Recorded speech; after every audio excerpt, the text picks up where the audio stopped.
I'd like to introduce Adriana Ioachimescu. She's an associate professor of medicine and also an associate professor of neurosurgery. She came from us in 2007 from the Cleveland Clinic, and she has done something really new here. It was to work with neurosurgery to create a pituitary center, and the pituitary gland is embedded in the brain, in the skull, and Adriana is embedded in neurosurgery, where she works very closely with the surgical team to do pituitary medicine in an interdisciplinary fashion. And so she has been very involved research-wide in all aspects of pituitary medicine and pituitary tumors in particular, and she has developed an interest in the effect of acromegaly on calcium and bone metabolism. So she will speak about this subject today. Adriana, thank you so much. Thank you, Dr. Patifici, and welcome everyone. I hope you're either having your lunch or done having your lunch. I'm going to try to stay on time and say a story that will keep everyone awake. These are my disclosures, and these are the objectives: to recognize perturbations of calcium homeostasis in acromegaly, to identify patients at risk of fractures, and to discuss mechanisms of bone disease in acromegaly. So let's just talk a little bit about acromegaly. It's caused by a growth hormone secreting pituitary adenoma in 99% of the times. Tumors that reside elsewhere that secrete GHRH or GH are extraordinarily rare. So it's a pituitary problem. Among all types of pituitary adenomas, acromegaly represents less than 20%. So it's a rare disease with incidence of about 1, but recent studies have shown that maybe it's been detected more often. This may be a result of increased awareness of the physicians and patients, as well as better ways of diagnosing it, both biochemically and by imaging. There is no gender predilection, and the peak age at diagnosis is usually in the mid-40s. Patients are usually manifest symptoms of acromegaly on average 5 to 10 years before the diagnosis is made. The screening test is a simple blood test called IGF-1 or somatomidine C, and the confirmatory test is the growth hormone suppression to oral glucose tolerance. The manifestations of acromegaly are widespread. If this affects a child or an adolescent, gigantism will ensue. After growth plates are closed, acromegaly will cause enlargement of hands and feet. That's called acral enlargement. It is more common in adults than it is in children. There are all sorts of other things. The face seems to change. There are more coarse features, enlarged nose, enlarged lips, macroglossia, prognatism. The skin is thick. There is excess sweating. There are multiple skin tags that weren't there before. But it's beyond the appearance. It's about how the patient feels. There is an accelerated process of osteoarthritis in patients with acromegaly, and there are lots of organ dysfunctions. Hypertension occurs in 40% or more patients. Diabetes mellitus in more than 20%. There is growth hormone-induced cardiomyopathy if the excess is not treated for a long time. Also, there is sleep apnea, both central and obstructive. Colon polyps are encountered with greater frequency than in general population. Same for thyroid nodules, and some of these can be malignant. So it is very important for acromegaly to be diagnosed early. These patients tend to have increased mortality compared with general population, but this can be reverted to normal if treatment leads to normalization of the biochemical problem. So I'm now going to give a case. So this is a 50-year-old woman. When she saw me first, she was 50, and this was about 6 years ago when she came to clinic. And she came because an old friend told her at her 20 or 25-year college reunion that she looked acromegalic. And this old friend, was a physician. He hasn't seen him in so many years. But her only other past medical history was hypercalcemia, and she also had nephrolithiasis. The diagnosis is fairly straightforward. The IGF-1 was elevated. She did not suppress her growth hormone levels to GTT, and the MRI showed a tumor. This was fortunately a non-invasive tumor, so our neurosurgeon, Dr. Ioachimescu, was able to remove it in its entirety, which led to normalization of all her growth hormone and IGF-1 levels, and she's still in remission today. So if you were to see this on like a board exam preparation, or and you would say, well, this is easy, acromegaly and hypercalcemia, just check her PTH and you'll have your answer. And we did so, and her PTH was actually at the low end of normal. 20 picogram per milliliter normal, between 10 to 65. So on the left, you see her pre-op values, and on the right, you see what happens after surgery. So let's focus on what happens before surgery. Calcium is elevated mildly, same it's been for the past 2 years. Urine calcium is elevated, and PTH does not seem to be in the high normal or higher than normal range. We endocrinologists like a lot to talk about inappropriate hormone levels, meaning they are normal, but they are not appropriate. Well, this was a PTH that wasn't appropriate for primary hyperparathyroidism. So what else is there? Well, you have a normal 25 hydroxyvitamin D level, which simply means that she's not taking too many supplements. That's not what it is. And when you look at the activated form of vitamin D, 125 dihydroxyvitamin D, that seems to be elevated above normal. Now, it wasn't sarcoidosis, ACE levels and gallium scan, all was fine, and it was definitely not a PTH-RP-related problem. And now look to the right. So after surgery, and at the time we published this, she only had 16 months of follow-up. Now we have 5 years of follow-up. So her calcium normalized after surgery, her 125D level normalized, her PTH level remained normal, but it kind of doubled. So it was like low normal initially, and then it was in the middle of the normal. So she's doing fine, and I hope with what I've shown you, I was able to convince you that the problem here in this patient with acromegaly was increased conversion of 25-hydroxy to 125-dihydroxyvitamin D. So let's step back for a minute and think of what else could cause hypercalcemia from this mechanism. Granulomatous diseases, in particular sarcoidosis, are the poster child for this. Wegener's disease can do it. Crohn's disease can do it sometimes.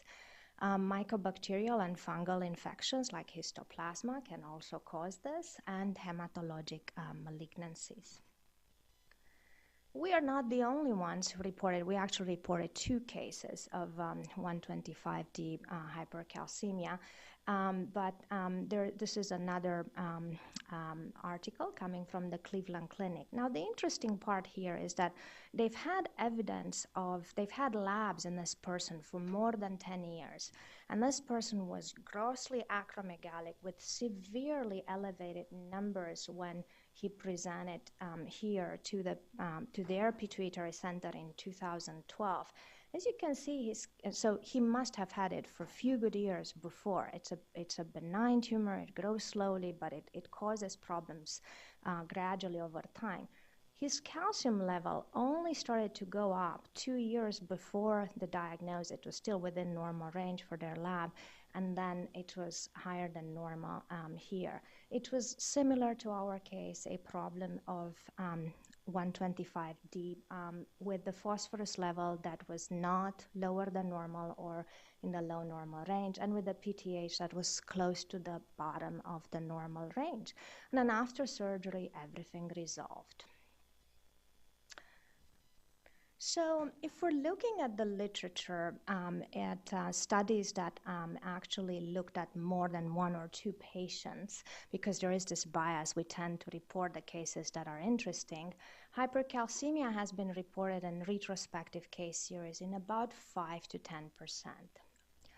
And hypercalciuria in a lot higher percentage, 47 to 68%. And some of these patients also have kidney stones.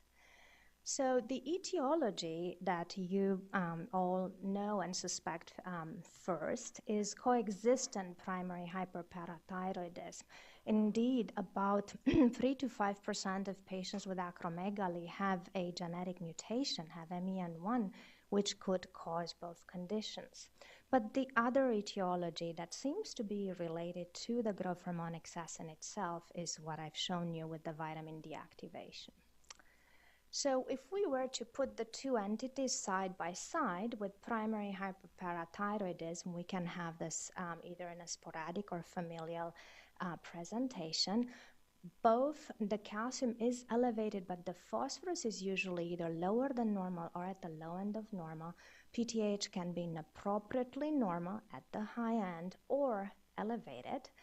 And vitamin D, the 125D, is actually married to it. So they seem, if we were to check it, which is usually not necessary when the PTH tells the story, if we were to check it, the 125 dehydroxyvitamin D would be going in the same direction, either high normal or slightly above normal.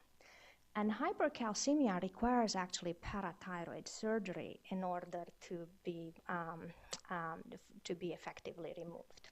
On the other hand, the cases that I showed with 125 dehydroxy-D excess, all that have been described are sporadic. The calcium is elevated where phosphorus is normal, in fact, it's high normal. PTH is towards the bottom end of normal, while vitamin D is no longer married to it. And hypercalcemia resolves after normalization of growth hormone. So the only intervention that should be done is intervention on the pituitary tumor. So let's refresh our memory a little bit about MEN1, multiple endocrine neoplasia type 1, since it's one of the situations where you see parathyroid and pituitary disease. It's also called the syndrome of 3 Ps, just so it's easy for us to remember: parathyroid, pituitary, pancreas. The hallmark of this is actually hypercalcemia from hyperparathyroidism, which is present in more than 90% of patients by age 40. The pituitary adenoma occurs much less frequently, and it's usually a prolactin-secreting tumor, but growth hormone, TSH-secreting tumors, even non-functioning tumors have been described. And then there is the issue of the enteropancreatic neuroendocrine tumor. Gastrinoma is the most frequent one, which unfortunately can metastasize. MEN1 is transmitted in an autosomal dominant fashion, and the menin gene is the one that is mutated. Menin is a tumor suppressor gene, and occurrence of MEN1 respects the two-hit hypothesis that Knudson came with a couple of decades ago. What this says is that first you have first hit is inherited with a germline mutation, then you have a second hit, which is a somatic mutation of the other gene copy, which actually causes disease. Same model that applies to inherited retinoblastoma. But let's go back, after closing this parenthesis, let's go back to pituitary hormones and calcium. Are there any animal studies to tell us what is going on? Is there a direct effect of excess growth hormone on calcium metabolism? So there is research in animals showing that both growth hormone and IGF-1 activate renal 1-alpha hydroxylase, which is the enzyme responsible for the conversion of 25D to 125D.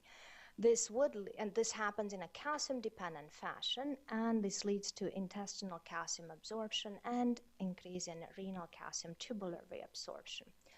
On the other hand, there are other researchers who did growth hormone injections in rats, and those caused parathyroid hyperplasia. And to make things more complicated, prolactin also stimulates 1-alpha hydroxylase in chicks.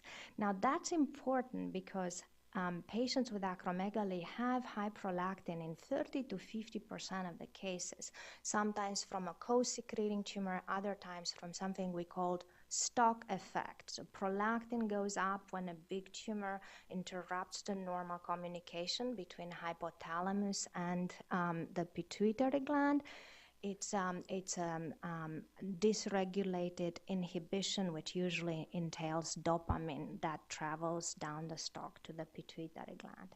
So it's important to know if it's a growth hormone effect per se, or does prolactin have to do with it as well. So how about in humans? So all studies in the 80s, when physicians were using bromocriptine, that was their only tool to treat acromegaly. Of course, surgery was done then as well. So surgery and bromocriptine seemed to decrease urine calcium levels in parallel with 125D levels. On the other hand, prospective studies that are more recent that were done with somatostatin analogs, which is the class of medicine that is often used to treat these patients, did not indicate that their 125D levels change after treatment. So we thought there is a little bit of room for improvement here. There is a gap here that we could contribute to filling it. So we did this prospective study, which was controlled. That's another thing, to try to get prospective control data. It's hard with rare diseases like acromegaly. There aren't so many patients unless you're going to look for them at the referral centers. So we looked at 22 acromegaly patients and 22 with non-functioning pituitary adenomas, which we thought that was a good control group because they also can have stalk effect hyperprolactinemia. And what we found was 13% of acromegaly patients and none in the control group had hypercalcemia. So there were 3 cases. One of them had primary hyperparathyroidism. The other 2 resolved after surgery. Hypercalciuria was more prevalent, 22% of acromegaly patients and only 5.5% in the other group. What you see here with represented with the open circles are the acromegaly patients, while the crosses represent the control group, the non-functioning patients.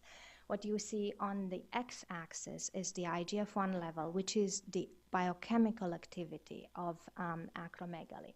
And then on the y-axis, you see the corrected calcium, for serum corrected calcium for albumin. We applied the usual correction you all know. So there is a nice correlation between serum calcium levels and IGF-1. The higher the biochemical activity of acromegaly, the higher the calcium, while this is not encountered in a control group. Same with phosphorus. The higher the IGF-1, the higher the phosphorus. And this is not encountered in a control group. And serum phosphorus was higher in the acromegaly group with 1 compared with control group, which is represented as 0.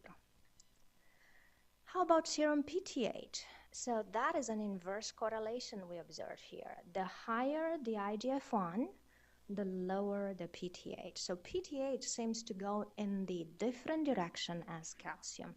Again, with the control group, there was no change. When we were to look at the levels between the groups, the PTH was significantly lower in the group of acromegaly patients versus the other, pointing against a PTH-induced mechanism by acromegaly in itself. The vitamin D did not show any type of correlation, and it wasn't significantly higher in the acromegaly group versus the control group, and it also did not seem to correlate with acromegaly parameters. This may be that, only several patients had hypercalcemia, the others did not. It may take a longer time. It may take worse acromegaly biochemically, like more severe disease, until we see 125D problems. So far, we sided with those with the researchers that did not indicate a role for it, at least not in the normal calcemic patients. So these are the changes after treatment of acromegaly. So urinary serum calcium went down significantly, even though it was normal in most patients.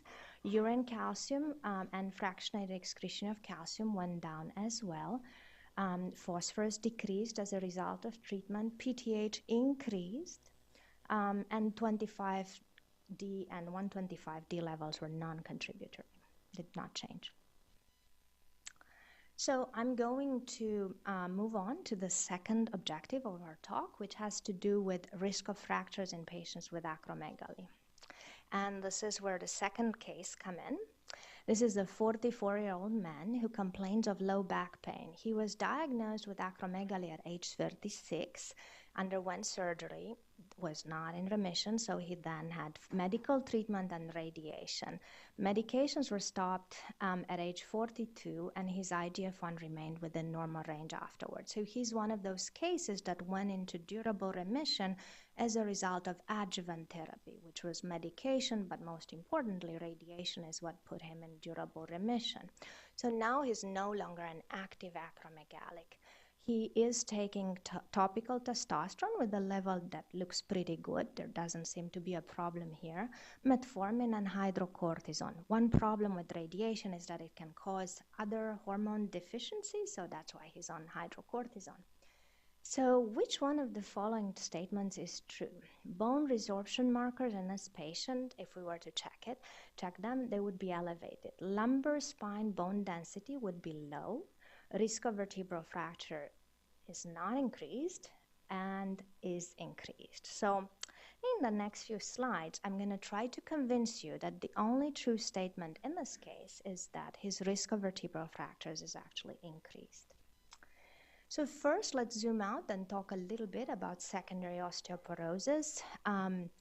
Most of you here, except me, will see medications as a cause for secondary osteoporosis on the top of the list. And obviously, we're all aware of the precautions we have to take with long-term glucocorticoids, anti-epileptic drugs, aromatase inhibitors, and so forth.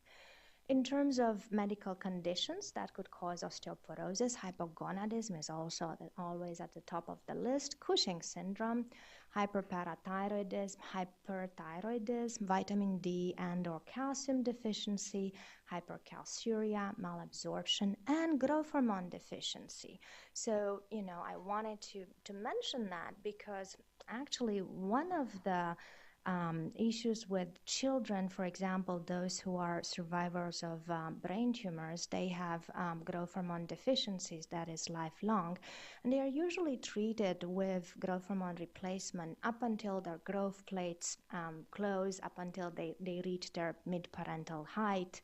And then, it's time for them to leave home and go to college, and really having a daily injection is not something that they will necessarily continue. So that's one of the problems we notice in these young adults, that their bone mineral density is low as a result of stopping the growth hormone replacement, even though these patients may continue their other supplements like estrogen in women and testosterone in men. So growth hormone deficiency per se is a known cause of secondary osteoporosis. And replacement with growth hormone, continuation of this in the adult life, actually improves their bone quality and decreases their fracture risk. But how about acromegaly? So when we first looked at this, Jeremy Anthony was a fellow here. We were surprised of how rich the data actually is. Now, most of it, initially it came from cross-sectional studies in patients with acromegaly, but then most recently, as you can see, there are some prospective studies as well. And the number of patients is anywhere between 20 and 109, so they've gotten to a point where they've included more patients.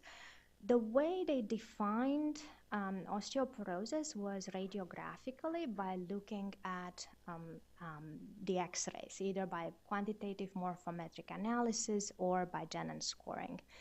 And if you look at the vertebral fracture column, none of those numbers is lower than 39%. And many of them above 50, which is a really high number. It's much higher compared to general population to see so many fractures when you take someone and do a thoracic and lumbar X-ray. The other important thing here is all these studies looked at the bone mineral density as we know it by DEXA, and there was absolutely no correlation. In fact, the bone density was all over the place. It was sometimes higher than normal, sometimes lower than normal, and sometimes just fine. And these patients had fractures. And if you think, if you're wondering, like, why would that be important? Well, obviously, most acromegaly patients have some joint complaints, and back pain is among them. But really, it's beyond that. It's really it's not good to have vertebral fractures on an X-ray. But this slide is about, I just wanted to exemplify the Jenin scoring is not rocket science. What you see here is a normal vertebra, and what you see here is anteriorly. This is very deformed, and it's deformed by 40%. The height is decreased by 40%. So that's pretty much the grading that they've used on the X-ray. So going back to why it's important to detect patients with vertebral fracture, there's a lot of literature from postmenopausal osteoporosis, but also this data exists in males that vertebral fractures lead to increased mortality, and one vertebral fracture increases risk for subsequent vertebral fractures. It's not only about back pain and lower quality of life, it's really about a predictor of mortality as well. So let's look at some of these elegant studies that were done in patients with acromegaly. For example, this was a 3-year prospective study. It had a control group. This is how rare they saw vertebral fractures on the X-rays in controls, 3% or so. This is controlled acromegaly for more than 3 years. So somehow surgically, medically, radiation, it was in control. The vertebral fractures were noticed more than 20% of patients. Interestingly, this is similar to those patients who had active acromegaly for a short period of time, a year or so. And the longer the acromegaly duration was, the higher the prevalence of the vertebral fractures. In this group that was active for 25 to 36 months, almost everybody had a vertebral fracture on the X-ray. The same authors looked at active acromegaly and tried to see what other contributors of fracture risk are there. So hypogonadism is obviously a huge one, and patients with acromegaly many times have low gonadal function as a direct effect of excess growth hormone or because of the large tumor that is compressing the normal gland.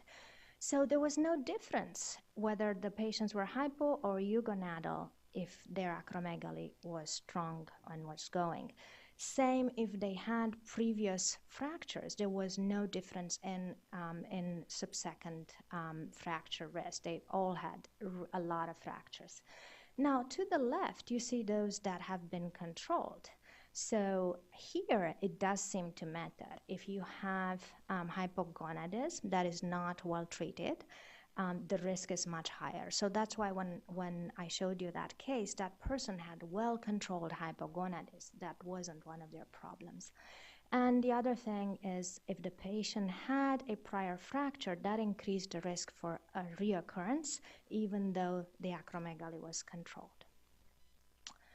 And finally, this is the correlation with the femoral neck bone density. Now, it's not a cross-sectional type of analysis. What they are looking at here is a change in the score, and they're looking at the hip, not at the lumbar spine. So inactive acromegaly, whether the score changes or not, makes absolutely no difference. However, in those who are controlled, if the hip score goes down, then the risk of vertebral fracture goes up.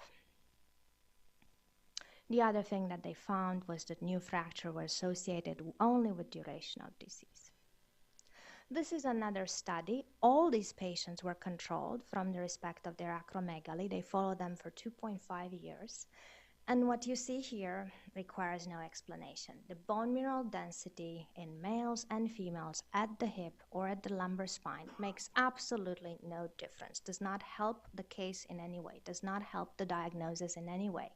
And what you see here is follow-up, so after treatment of acromegaly and at baseline.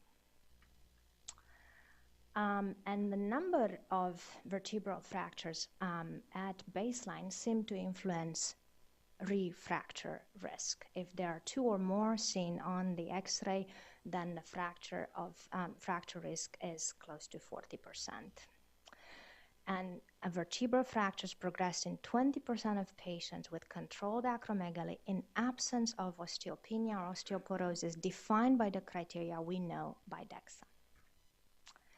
So when we looked at the literature, we came out with certain factors that could help the physician in determine which one of the risk factors are for the acromegaly patient. So as I hope I was able to prove to you, biochemically active disease is not good. That's going to increase one's risk for fracture. Disease duration is another important factor. Hypogonadism, glucocorticoid over-replacement. It makes sense, right? There is such thing as glucocorticoid-induced osteoporosis. If we're giving these patients back hydrocortisone or prednisone in doses that are too high for them, that obviously will only add to the problem, to the bone problem. Diabetes mellitus and a decreasing femoral neck bone density on consecutive DEXA scans. That comes from one single paper. Here I wanted to show you the diabetes data because I know a lot of you have diabetes, treat diabetes patients, and I know that diabetes and bone disease is a very, very active field as well. So in patients with controlled acromegaly, presence of diabetes increased the risk of fracture by many times. However, in patients with active acromegaly, as I seem to show you over and over again, nothing seems to matter there. Whether you're diabetic or have low testosterone, it does not matter. Just the acromegaly matters. And in terms of the Z-score measured at the lumbar spine, there is absolutely no difference in patients who had fractures, which are shown in the dark bars, versus those who didn't have fractures, shown in white bars. And it also didn't matter whether they were diabetic or not. Bone density said nothing here as well. So in our study that I've told you about, 22 acromegaly patients and 22 control patients, we did not look at DEXA. We knew that that wasn't going to be a player.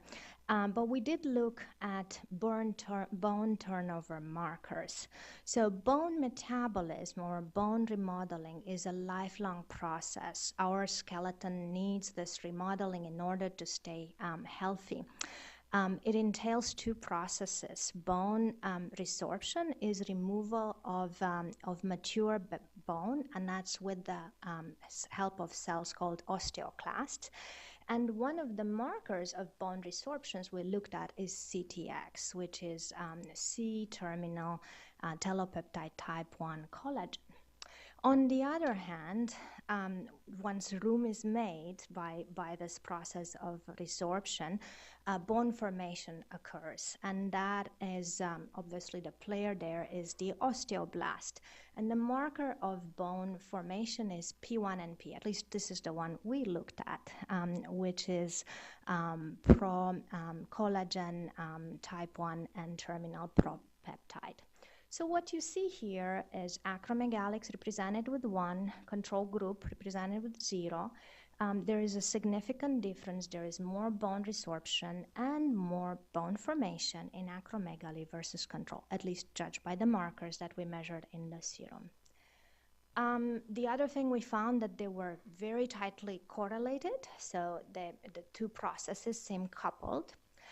And the CTX, the bone resorption marker, was dependent on age and disease group, but not gender or gonadal status. After treatment of acromegaly, and this is something novel that we are showing, I hope others will confirm it, is that CTX significantly decreased and P1 and P remained normal. So it sounds like there's still some bone formation going on for a few more months to compensate for the resorption that was increased in acromegaly. And CTX was only dependent on age, while the group disease did no longer matter. Now keep in mind, our study was 3 months in patients who underwent surgery and 6 months in patients who underwent medical therapy, just to give them some time to respond to medical therapy. Other authors also looked at bone markers. Osteocalcin is another way of looking at bone formation, where CTX is the same one we looked at with bone resorption. So the same thing, acromegaly patients had significantly higher bone resorption and bone formation and bone resorption compared with age and gender BMI matched controls. And they were tightly correlated as they were in our case. In terms of the stepwise analysis they found similar things with us. Age and acromegaly activity seems to influence these, the bone turnover. There are other studies that looked at the effect of medical therapy later on, 11 to 24 months after treatment was started. And they found that both bone formation and bone resorption normalized at this time. So what we're showing is that, the first problem that goes away is the bone resorption, and while what the literature is saying is that pretty much everything comes back to normal at 1 year. So then why the patients continue to have fractures later on after their after their disease activity has finally been controlled? That remains a mystery. And unfortunately, today, we don't have a specific treatment for acromegaly patients with osteoporosis. I mean, if they have hypogonadism, then we can treat them with testosterone or estrogen replacement, or if if that's not safe for them, we can give them anti-resorptive agents. But outside that, we don't quite know how to treat this. So growth hormone acts through IGF-1 most of the time. There are some direct effects of growth hormone, but most of the time is through hepatic IGF-1.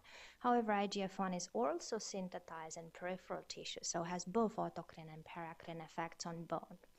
There is no doubt that growth hormone stimulates osteoblast. That research is very strong, and in fact, there is both a direct and direct growth hormone effect on the osteoblast maturation and some effect through IGF-1. However, the role of growth hormone on osteoclast is less clear. And what we could find was there were some data about IGF-1 inducing rank ligand synthesis, and there was some data on the other hand about growth hormone inducing osteoprotegerine production. But this data comes from either animal studies or studies on the serum of growth hormone deficient patients. But for those of us who are not so familiar with this rank ligand OPG system, I'm gonna present it in a very simplified way. So this is one of the systems. These are systemic cytokines, but they are also locally produced in bone. And what happens here is the rank ligand binds to its rank receptor, which is on the osteoclast precursor surface. And the osteoclast then maturates, becomes a fully active multinucleated cell, maturates and leads to bone resorption. So rank ligand is a pro-resorption marker. On the other hand, the OPG is a decoy protein. So if it binds to rank ligand, then rank ligand can no longer bind to its receptor, which leaves the osteoclast in this precursor state, uninuclear, and then the bone resorption is no longer as active as if the OPG wasn't around. So the best way to look at these markers is by calculating their ratio, because you can tell whether it's more towards resorption or against it. So we looked in our study the same patients that were either acromegaly represented with open circles or control represented with crosses. And actually, we couldn't find any significant changes of the rank ligand or OPG ratio after treatment of acromegaly. Also, there was no difference between acromegaly and control. They were coupled with each other, which makes sense, but we couldn't really identify a role for the system in an etiology of calcium problem, of bone problems in acromegaly. Well, one explanation is that we're looking at these markers that are measured in the blood rather than looking at the skeletal site. It could be a totally different story. But there are also other cytokines that people didn't quite look at, and there's still room to look at interleukin-6 or TNF-alpha or the Wnt canonic pathway as possible players here. Now, what I want to spend my last few slides on is to really show you that there is another issue. There might be another reason why we're not able to get to the bottom of this, and that is the different effects that growth hormone and IGF-1 have on cortical bone, which is mainly an anabolic effect, and trabecular bone. So our skeletal mass is made up of cortical bone in about 80%, but the trabecular bone is where the most of the resorption occurs. So it's more the turnover. Most of the turnover is in the trabecular bone. And then there are some authors that talk about a predisposition that has to do with the growth hormone receptor with regards to bone markers. So let's go over the data. What you see here is the trabecular bone in the tibia of an acromegaly patient. And here is control. So, contrary of what you would expect from a disease that comes with growth hormone, you see very clearly that the trabecular bone is more porous here. And these authors also looked at the patient's testosterone levels, and actually quite a few of them were hypogonadal, and they thought, something acromegaly is a player, but the gonadal status might be a more important player. And by the way, this is peripheral QCT, so quantitative computed tomography, which is used for research purposes, but we're not using it in clinical practice for osteoporosis patients. And this is the cortical bone density by the same technique.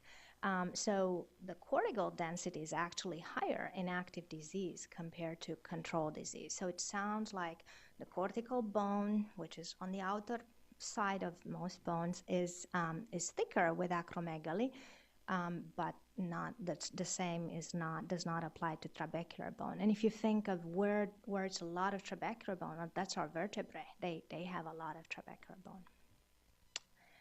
And this is another study that looked also with QCT at hip. So this is at the site of the total hip, and this is at the trochanter. And what they are saying is that duration of active acromegaly inversely correlates with the density of the trabecular bone by this technique.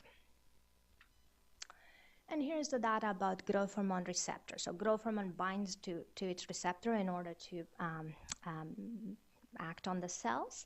And there, when the genotype was assessed, what I want you to look at is at these two columns where it says with fractures. So a normal genotype still had quite a few fractures, more than the general population, about 11 or 12%. But if in this genotype where exon 3 was deleted, the proportion of fractures was 3 times greater. So maybe there is a predisposition for this as well. So in summary, we talked about hypercalcemia in acromegaly, and that is rare. And that can be PTH or 1,25-dihydroxyvitamin D dependent. The second form improves with control of acromegaly. The first one requires 2 surgeons. It requires a neurosurgeon for the acromegaly and a neck surgeon for the parathyroid disease. Changes in calcium homeostasis occur in absence of hypercalcemia in acromegaly patients, and I hope our Emory study was able to show that. These are definitely PTH-independent changes, and the changes in calcium levels seem to parallel those of bone resorption. So I'm not quite sure whether we're talking here about a state of increased demand for calcium in acromegaly, or whether some of the calcium that we're measuring in the serum and in the urine is elevated because the bone resorption is as such is more active. Acromegaly does associate an increased risk of morphometric fractures, which correlate with disease activity and duration, persists after biochemical control is achieved, and bone mineral density is not informative when we're trying to work up these patients. Bone turnover markers are increased in active acromegaly, and they normalize afterwards. It sounds like bone resorption normalizes first and then bone formation as well. So this is the latest published consensus for management of patients' acromegaly, and you can see, besides all the heart studies you need to look into, and metabolic follow-up, and gonads, and colonoscopy, sleep studies, there is this issue of the bones that appears here. DEXA is recommended every 2 years if patient has a known history of osteopenia or osteoporosis, while thoracic and lumbar x-rays are recommended every 2 to 3 years if there are osteoporosis risk factors, kyphosis, or symptoms. And nobody works alone, and I couldn't be more grateful to my colleagues and my research coordinators. Thank you.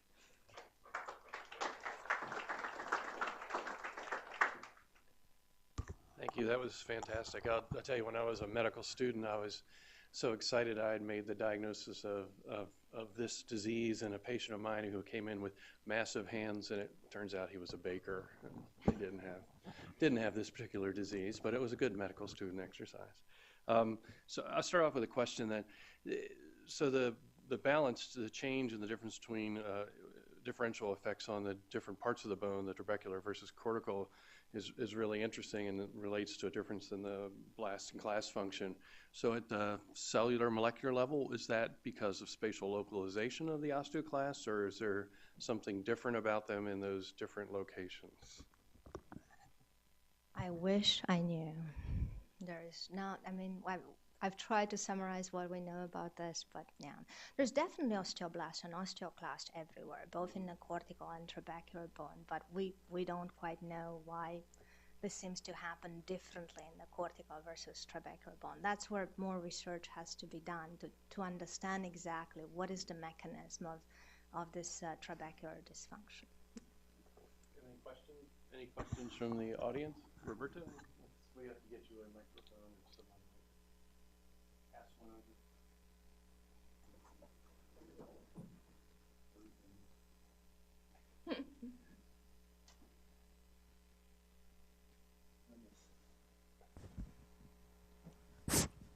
Adriana, thank you. Very provocative talk and innovative. So you mentioned a parallel with diabetes. Is there any evidence for a change in the quality of bone, a change in the material property of bone that could be induced by IGF-1 or other perturbation? Because, you know, it's remarkable the lack of changes in bone density, which there's so many reasons why bone density should change and it doesn't. And that's similar to diabetes, right? I mean, that's the data. Where the issue is an alteration in the quality of bone. Yes. Has anybody looked at that?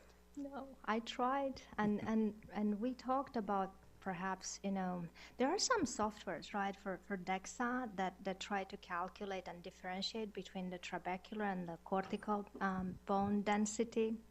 There are still, you know, research tools, and then I think the QTC is the gold standard. But beyond that, we don't know. And I think with diabetes, we're in the same conundrum as we are with acromegaly. Only we're looking at a much more numerous population.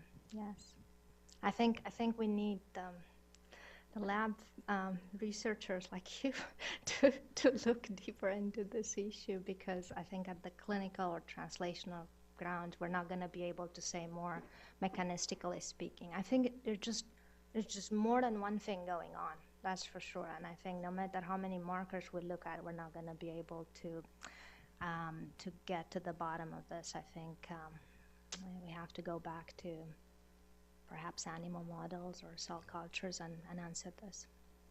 Thank you. Okay, any other questions? There we go. We'll pass one back to Jeff there. I think we do not have any remote questions. I don't think we have capacity for that today. So one of the issues in at least renal bone disease is there are all these markers, but nobody does human bone biopsies, or they're done so few, so that you have markers, but you don't actually know which ones are important or which ones actually correlate with real bone in a real patient. Is that similar issues in other areas? And if not, how do we get bone biopsy back in so we can actually know what we're doing? I think that's a great issue. I think that would definitely contribute to finding the answer to our problems in both diabetes and other diseases that don't seem to indicate that the BMD is a marker.